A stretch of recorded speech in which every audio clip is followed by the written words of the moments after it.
Vivek. He's standing by. Vivek, as we are entering the new decade, what have been the sort of disruptions that have shocked the world market in the last 10 years?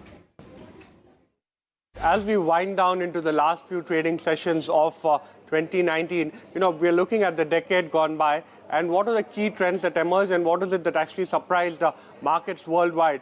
Number one, while you did expect the FANG stocks to actually go ahead and outperform, the kind of growth that this particular set of stocks is seen is quite unbelievable.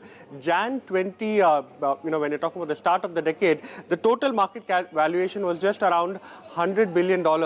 And currently, if you're talking about the valuation, almost $3.9 trillion is the kind of valuation that these stocks collectively enjoy, which makes it an extremely large entity when you combine it as a group. When you go to the second disruption that happened as far as this particular decade was concerned, the slide in global rates, especially given the fact that most of the central banks were happy to go lower for longer, and also given the fact that government borrowing cost is something that has fallen well below 0%. So again, the flight to safe havens is something that you're witnessing this particular decade and most likely going to continue into the next decade as well.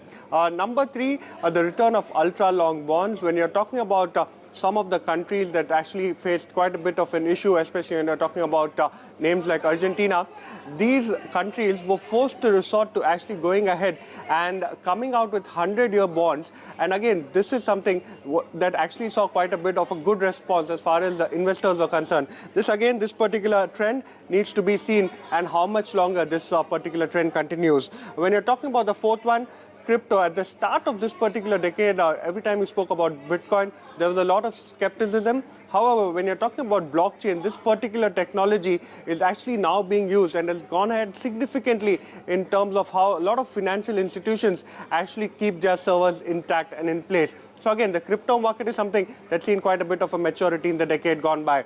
Lastly, when you're coming to the fifth point, of course, you're talking about the passive aggressive investing, and we're talking about the rise of inflows into ETFs. And one of the most important reasons for the kind of excessive inflows that you're seeing into ETF is the fact that the rates over here or the fees over here is something that is quite good. And this is something that a lot of passive funds enjoy putting into. Also, when you're talking about the green bonds issuance, remember a lot of investors, especially pension funds, etc., are quite mindful of where they are investing their money. So a lot of money has been taken out of oil stocks, even alcohol and cigarette stocks, and you're actually seeing this being put into green bonds, and environmental friendly investing techniques are something that is being looked at. And again, this particular trend is set to continue into the coming decade as well. What is very interesting is that the US, number one, has become a net oil exporter, and also it's one of the largest producers of oil after this, the shale boom. So again, oil prices this particular decade have been quite depressed. The $150 a barrel seems quite far-fetched at this point of time. The unstoppable, electric vehicle revolution. India has also been at the forefront. We've actually skipped a couple of BS norms. From BS4, we've jumped directly to BS6. And again, this is something that you would have to deal with in the coming decade. Also, when you're talking about the big shift to algo trading is something that made a very big presence felt.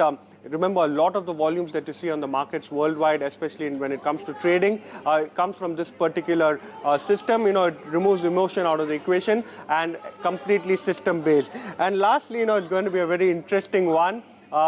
You're talking about investment, but you're talking about investment in what can actually be called as a weed stock or a pot stock. And that has actually made its debut on NASDAQ.